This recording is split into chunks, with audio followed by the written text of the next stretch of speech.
Bien le bonjour et bienvenue sur notre chaîne Un couple FJ part en live. Aujourd'hui donc est le temps de la deuxième partie des obstacles à la réunion que nous évoquons, Muriel et moi. Je vous invite évidemment à écouter la première partie au préalable et nous vous souhaitons une belle écoute. On a remarqué aussi que l'un des obstacles à la réunion, ça peut être l'absence en fait de réel contact concret, de réel contact concret dans la réalité, dans la réalité, dans l'incarnation en fait de ce couple. Et parce que on en a parlé dans un podcast, dans d'autres podcasts à des moments donnés, il y a comme quelque chose comme si cette relation de flammes jumelles, ce couple de flammes jumelles, ça pouvait se vivre et on pouvait évoluer, on pouvait se comprendre, on pouvait communiquer, on pouvait épurer, on pouvait faire tout le parcours sans être en contact concrètement et régulièrement avec son autre.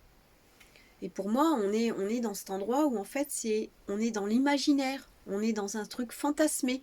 Voilà, alors on écoute des podcasts à droite, à gauche, on imagine que l'autre ressent ceci, qu'il vit cela, que là en ce moment on se sent connecté à lui et qu'il est dans tel état, que il a sa meilleure vie parce qu'il est avec une autre femme, enfin bref, qu'il est dans le silence parce qu'elle, parce que il se passe ceci. Enfin bref, en fait, on n'est pas en contact avec la réalité puisque nous ne communiquons pas vraiment avec l'autre.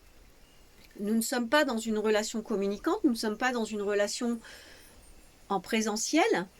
Et je dis pas qu'on peut y être tout le temps, puisque nous, on a eu plein de séparations avec Frédéric, d'accord, mais on a eu plein de moments donnés où on était en contact réel, incarné.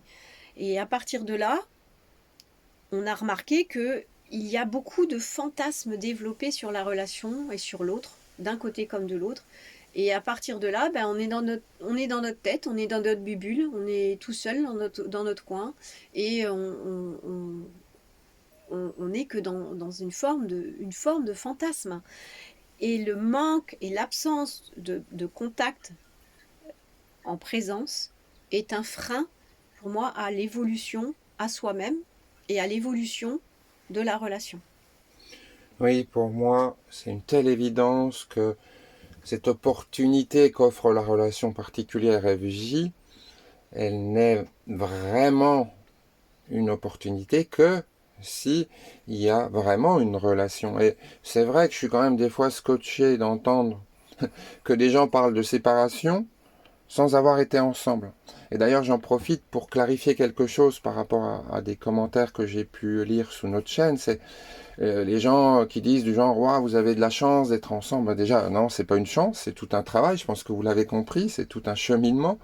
Ça aussi, vous l'avez compris.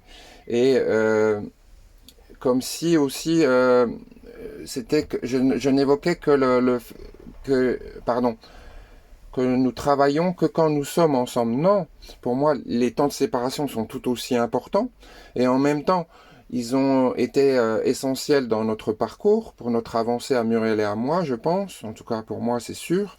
Parce que on a été vraiment ensemble. C'est-à-dire, pour moi, il n'y a pas de séparation si j'ai pas été vraiment avec Muriel avant. Les séparations m'ont fait travailler énormément parce que j'ai passé du temps avec Muriel avant. Il n'y aurait absolument pas eu le même impact sinon. Oui, et pour approfondir ce que vient de dire Frédéric, enfin complémenter, c'est aussi parce que régulièrement nous étions ensemble que Frédéric et moi, hein, les deux, on pouvait se rendre compte de qu'est-ce qui avait changé chez nous, qu'est-ce qui avait été intégré, qu'est-ce qui réagissait moins, là où on en était. Parce que, encore une fois, je me suis rendu compte que tu ne peux pas te rendre compte de là où tu en es, ou si tu es vraiment dans l'amour inconditionnel, si tu, ces mots, voilà, ces mots que je vais citer, vous avez sûrement entendu parler dans plein de podcasts, sur plein de chaînes. Si tu es dans la complétude, comment veux-tu savoir si vraiment tu es dans la complétude, si vraiment tu es détaché, si vraiment tu as soigné tes blessures, si vraiment tu as épuré tout ton karma, etc., etc., j'arrête la liste, en n'étant pas en contact avec ta flamme jumelle à des moments donnés. Donc c'est quelque chose que tu imagines, c'est quelque chose dans lequel nous pouvons nous mettre oui, dans quelque chose qui est assez confortable de oui, mais moi maintenant je suis en paix, je suis complètement détachée, je vis la complétude, l'amour inconditionnel, et bon, j'en passe, et la liste peut être longue. Alors qu'en fait, peut-être que si à un moment donné tu étais en retrouvailles avec ton autre, et ces retrouvailles sont très importantes justement pour voir où est-ce que tu en es avec toi-même et dans la relation. Et peut-être que à ce moment-là, quand tu es séparé de ton autre, tu te sens en paix, dans la complétude, et je ne refais pas toute la liste, et que dans ces moments de retrouvailles, tu vas te rendre que patatras, en fait, oui, dans ta tête, tu te sentais comme ça, avec toi-même, seul avec toi-même, tu te sentais comme ça. Et pour autant, une fois que tu es en contact avec ton autre, ben, c'est pas exactement la même chose. Peut-être que tu as avancé, oui, par rapport à ta complétude, ta paisibilité, tes blessures. Très certainement, hein, nous, on a eu des étapes, des steps, des marches, mais c'était important ces retrouvailles et ces moments de présentiel pour se rendre compte de où est-ce que nous en sommes. Oui, alors moi j'ai une anecdote quand même. Je me rappelle avoir côtoyé à un moment une personne qui justement prétendait en fait être dans cette complétude-là, être vraiment détaché. Et je l'ai côtoyé régulièrement à un moment pour des raisons professionnelles. Et ça a été vraiment très drôle parce que elle a eu une relation à un moment où, à ce moment où on passait beaucoup de temps ensemble. Et elle me témoignait régulièrement, ah mais ce coup-ci je suis en colère contre cet homme-là, ouais, il agit comme ci, il agit comme ça, et il n'y a qu'avec lui que je suis en colère. Mais moi ça me faisait sourire intérieurement parce que c'est quelque chose que j'avais déjà capté à l'époque, un cocotte oui, mais là non, tu as juste un support qui te montre que ben, contrairement à ce que tu fantasmes, ben, tu es encore loin d'être arrivé quelque part. Maintenant pour revenir à moi, même si avec Muriel, il y a eu beaucoup de temps en commun concrètement et aussi de séparation. Ben, pendant ces séparations-là, moi-même, j'ai fantasmé régulièrement sur cet état-là de oui, ça y est, ce coup-ci, j'ai réglé telle difficulté qui était concrète avec Muriel, comme ben, celle qu'on vient d'évoquer, les obstacles. Ce coup-ci, je serai plus communicant, ce coup-ci, je ne serai plus dans la surréaction, etc., etc. Et effectivement, ces moments de retrouvailles, avant maintenant cette vraie réunion durable, eh ben, me montraient où en était le curseur en fait intérieurement. Ben non, il y a encore du chemin, mon gars. Et donc il y a encore du boulot. Et puis, oui, encore des choses qui étaient insupportables pour moi au point de recréer des fuites de toute manière. Donc en fait, tout est important. Les moments de séparation sont importants. Il y a des choses qui se passent pendant les moments de séparation avec soi-même, avec des choses qui sont intégrées, comprises et parfois pas. Bon, bref. Et les temps de retrouvailles sont importants pour voir un peu où est-ce que nous en sommes dans cette relation, mais dans la relation à nous-mêmes. Et re-séparation, où il y a des choses qui sont encore brassées, qui sont encore voilà, découvertes sur soi, sur l'autre, sur la relation. Et pour moi, tout se passe dans la réalité de cette relation. Dans la réalité de cette relation, tu peux te dire je suis comme ci, je suis arrivé là, j'ai compris ceci, maintenant je ne réagis plus à ça. Mais c'est dans le quotidien, dans la relation incarnée avec toi-même et avec un autre, que tu as les curseurs qui se placent au bon endroit. Moi, parfois, j'entends des personnes qui me disent, dans mon métier de thérapeute, de psychothérapeute, c'est ah, mais moi j'ai déjà fait tout un travail sur mes blessures, un long travail sur moi, et ceci et cela, c'est réglé. Je donne un exemple, par exemple, euh, j'ai réglé mon problème de colère en lien avec telle blessure. Et puis, quand la personne me communique avec moi dans cet entretien, ben, elle témoigne du fait qu'à tel endroit, dans la relation, soit à son enfant, soit à son mari, soit à sa femme, à son compagnon, eh ben, il y a énormément de colère. Voilà. Eh bien, si tu as vraiment réglé,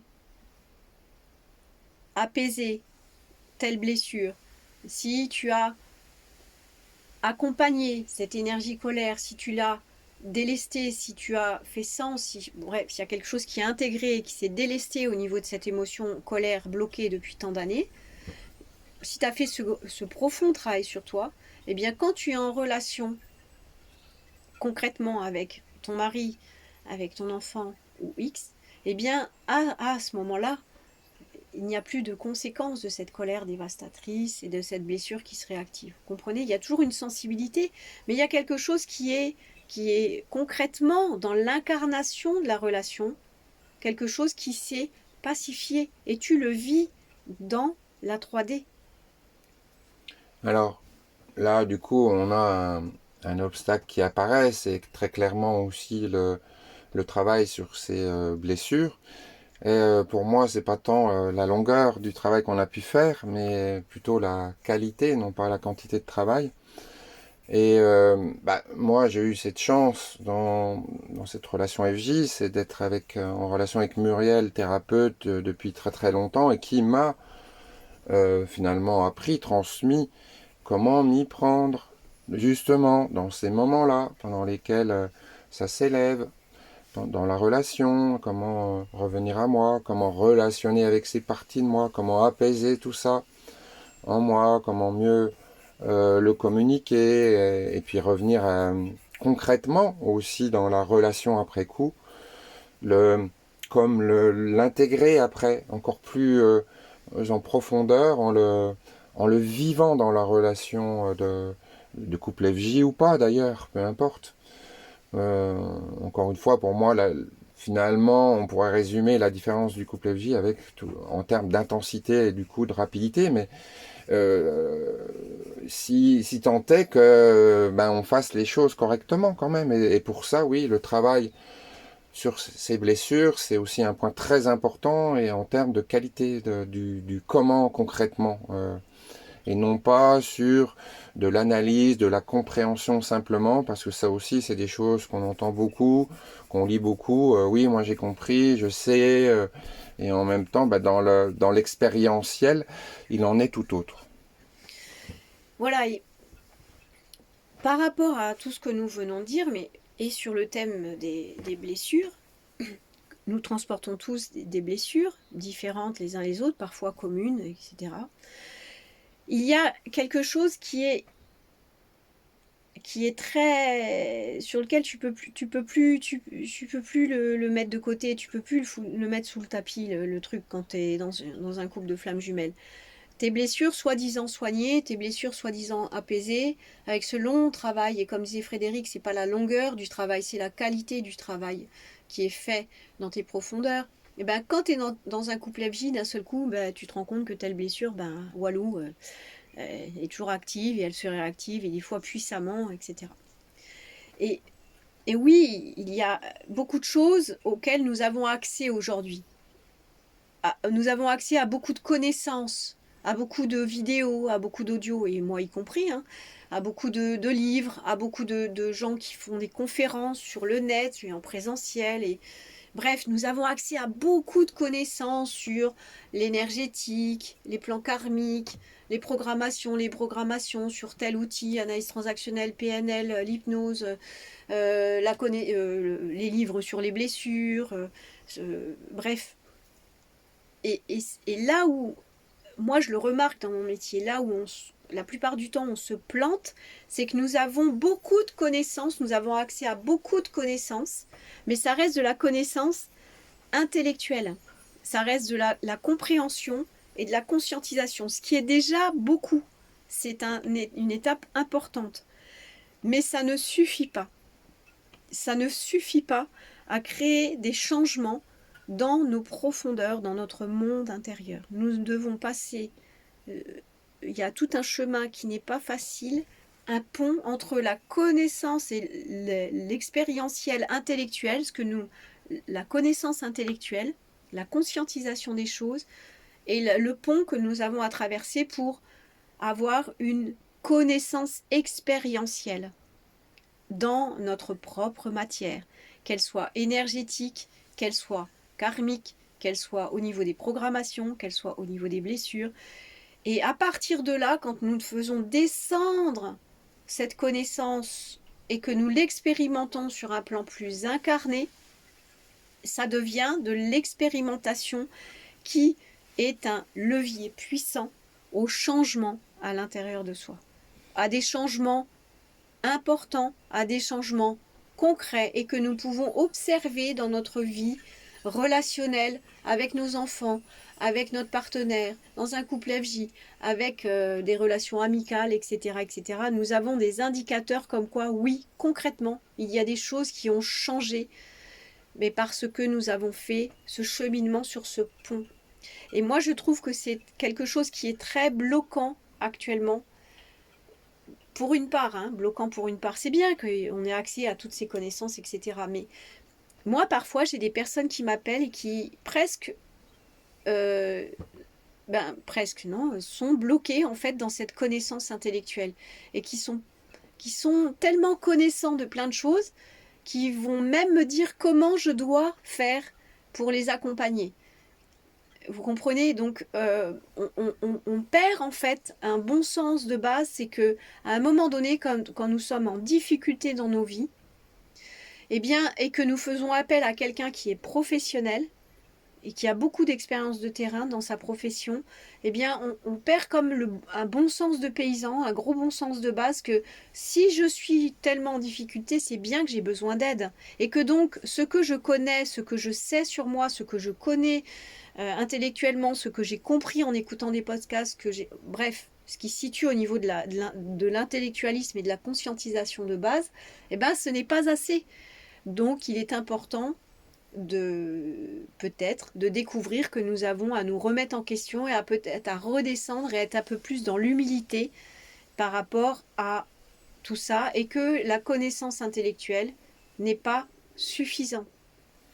Oui, là, moi, je peux que témoigner à titre personnel parce que je viens d'un parcours très intellectuel, d'une famille très intellectuelle, donc dans le savoir intellectuel. Et j'ai appris aussi grâce à ce parcours, parmi tous les apprentissages, à apprécier beaucoup plus un savoir beaucoup plus intéressant maintenant, c'est un jugement personnel évidemment, qui est celui du savoir expérientiel. Et un des problèmes du savoir intellectuel, c'est effectivement, et ce serait un obstacle quelque part supplémentaire, c'est le manque d'humilité dont on vient de parler de Muriel. C'est de ne pas se remettre en question, c'est un peu de se mettre dans une position de sachant, de celui qui sait, et donc comme quelque chose qui est complètement bloqué. Donc c'est comme si, c'est comme ça, mais pas de remise en question, pas assez de remise en question. Et là, pour moi, c'est aussi un obstacle assez important pour évoluer, et donc évoluer vers la réunion, puisque c'est le thème aujourd'hui. Et moi, un autre obstacle, parce que ceux qui écoutent la plupart des podcasts l'ont compris, je suis celui dans le couple qui est bien tombé à fond dans le concept FJ, et qui pendant longtemps aussi, finalement, j'ai mis la focale là aussi au mauvais endroit d'une certaine manière. Je me focalisais sur la réunion au lieu de me focaliser, revenir à moi et focaliser indirectement sur ce qui allait la permettre en fait. Et me focaliser, et ça je sens aussi que il y a beaucoup de personnes qui sont là-dedans. Quand est-ce qu'on va être réunis, hein, et qui sont certainement d'ailleurs attirés par cette chaîne pour ça, se dire il y a un couple en réunion, comment je peux faire quoi. Après c'est je dirais cette bonne guerre. Maintenant voilà, moi personnellement je peux là aussi que témoigner que se focaliser là-dessus et uniquement là-dessus, c'est pas la bonne voie parce que c'est pas être au bon endroit encore une fois. Donc oui, par rapport à ce que Frédéric vient de développer sur être trop focalisé sur la réunion, ou quand est-ce que ceci va se passer, ou tout ce qui est dit dans telle période, en ce moment il se passe ça pour les flammes jumelles, en ce moment il y a eu des retrouvailles mais il va se passer ça, ah là on est par rapport à telle énergie, ou par rapport à telle éclipse, ou par rapport à telles énergies, bref, les couples en sont là. Et en fait, pour moi, là, on se fourvoie, en fait. On se plante parce que la réunion, c'est humain et c'est normal. Il y a quelque chose qui est compréhensible d'avoir envie de la réunion. Mais on oublie toutes les étapes, en fait, avant. Tout ce que nous avons et on vient de le développer pour une grande part dans ce podcast, tous les obstacles, tout ce que nous avons à travailler sur nous-mêmes, tout ce que nous avons à épurer, tout ce que nous avons à conscientiser, toutes les connaissances expérientielles que nous avons à vivre et à acquérir pour, à un moment donné, que la réunion fusion soit là. C'est comme si on mettait la charrue avant les bœufs. Et voilà, il n'y a pas si longtemps que ça, il y a une personne qui m'a appelé pour me dire, oui, mais moi, ce que je veux savoir, c'est quand est-ce que je vais être réunie, et si je vais vraiment être réunie prochainement avec mon autre. Et moi, j'ai répondu à la personne, mais je ne peux pas répondre à cette question. Je ne peux pas vous répondre. Et moi, j'ai des dons de clairvoyance depuis que je suis toute petite, donc je peux avoir accès à cette information-là à travers mes dons de clairvoyance. Mais en fait, ça ne m'intéresse pas, parce que ça ne m'intéresse pas de répondre à cette question. Parce que j'ai conscientisé, et je l'ai vécu avec Frédéric, tout ce parcours est très précieux, toutes ces étapes sont très précieuses et m'ont beaucoup apporté, c'est très très riche pour ma propre évolution, pour ma propre épuration, pour ma propre libération. Donc à quoi bon savoir quand est-ce que tu vas être réuni? À quoi bon savoir si un jour tu vas être réuni? Et la seule réponse que j'ai donnée à cette personne, si vous faites le parcours, si vous retroussez les manches et que vous faites le job, oui, à un moment donné, vous aurez une réunion. C'est quasiment certain. Mais si tu ne fais pas le parcours, et si tu ne fais qu'attendre la réunion, et espérer la réunion sans te remettre en question et sans faire ce qu'il y a à faire par rapport à ce parcours qui est unique dans ta relation.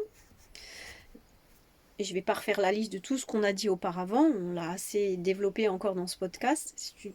Eh bien, il est fort probable qu'il n'y ait pas de réunion. Et puis, je termine là-dessus, pour moi, il y a aussi plein de couples FJ qui ne seront jamais réunis. Je pense que c'est assez rare encore à l'heure actuelle, des réunions concrètes dans la 3D. C'est quelque chose qui est encore assez rare. Voilà. Puis, pour reprendre quelque chose qu'on a déjà évoqué avec Muriel, finalement, si réunion il doit y avoir d'abord et avant tout, c'est avec soi-même, réunir toutes les parties de soi. Et d'ailleurs, je vous partage là encore une croyance toute personnelle, qui est que pour moi, ce processus flamme jumelle, il est d'abord et avant tout donc un processus intérieur, de réunion intérieure. Certes, amplifié, facilité par le fait de rencontrer dans cette vie-là effectivement sa flamme jumelle. Et en même temps, pour moi, c'est clairement accessible aussi à d'autres personnes. Et inversement, ce n'est pas parce qu'on est en couple FJ que la réunion est obligatoire, comme vient de le dire très très bien Muriel. Et moi, il y a quelque chose sur lequel là je ne suis pas d'accord, c'est pas parce que tu rencontres ta flamme jumelle que tu vas accéder à cette réunion intérieure. Alors là, et ça a été assez développé dans ce podcast et dans d'autres podcasts, et il y en aura bien d'autres qui suivront, tant que tu n'as pas tilté, tant que tu n'as pas eu ce déclic avec toi-même, que tu as un job, un cheminement à cheminer vers toi et à prendre tes responsabilités et à à soigner tes blessures, et etc., parce qu'il y a beaucoup de choses, c'est très complexe, eh bien, il n'y aura pas de réunion intérieure non plus. Ce n'est pas parce que tu quêtes ta flamme jumelle, c'est parce que tu attends ta flamme jumelle ou que tu as rencontré ta flamme jumelle que c'est une évidence qu'il va y avoir une réunion intérieure et une réunion extérieure. Si le parcours n'est pas emprunté, s'il n'y a pas d'incarnation de ce parcours, s'il n'y a pas de tout un processus qui est concrètement expérimenté, eh bien j'ai envie de te dire, walou. Il y a quelque chose qui en restera là. Et voilà pourquoi je pense qu'il y a des personnes qui parlent de parcours court et de parcours long ou très long de FJ. Ben oui, tu peux passer toute ta vie à être dans un parcours de flamme jumelle, mais qui va tourner en rond et qui restera bloqué parce que tu n'auras pas compris déjà dans un premier temps qu'il y a beaucoup de choses que tu as à remettre en question chez toi et que les choses ne vont pas te tomber tout cuit dans le bec comme par magie. Parce que tu es dans un parcours FJ, qu'il y a comme une magie qui va se créer, que quelque chose va se passer parce que tu es un être spirituel, parce que tu es une dyade, parce que. Ce ne sont que des fuites, pour moi, qui ne te mettent pas en contact avec la réalité de ta matière humaine dans laquelle tu es venu t'incarner dans cette matière de chair et de sang, de corps émotionnel, de corps éthérique, oui, également, de corps énergétique, mais de ces différents corps. Et dans tous ces différents corps dans lesquels tu es descendu t'incarner, il y a aussi le corps de matière. Et ça, c'est trop souvent, et trop souvent encore, comme, pas oublié, mais on le fuit en fait. On le fuit, cette matérialité et cette retrousse-toi les manches et descends aussi dans ce corps de matière. Pour moi, pour aujourd'hui, j'ai terminé pour ce podcast et je vous souhaite une bonne fin de journée ou une bonne soirée. Et à très bientôt. Au revoir. Oui, j'en profite au passage pour vous rappeler que vos commentaires sont les bienvenus aussi sous forme de questions. On a d'ailleurs eu là récemment voilà, des propositions, des demandes de développer des thèmes. Donc merci également de continuer à nous partager ce que vous souhaitez que l'on développe dans ces podcasts. À très bientôt.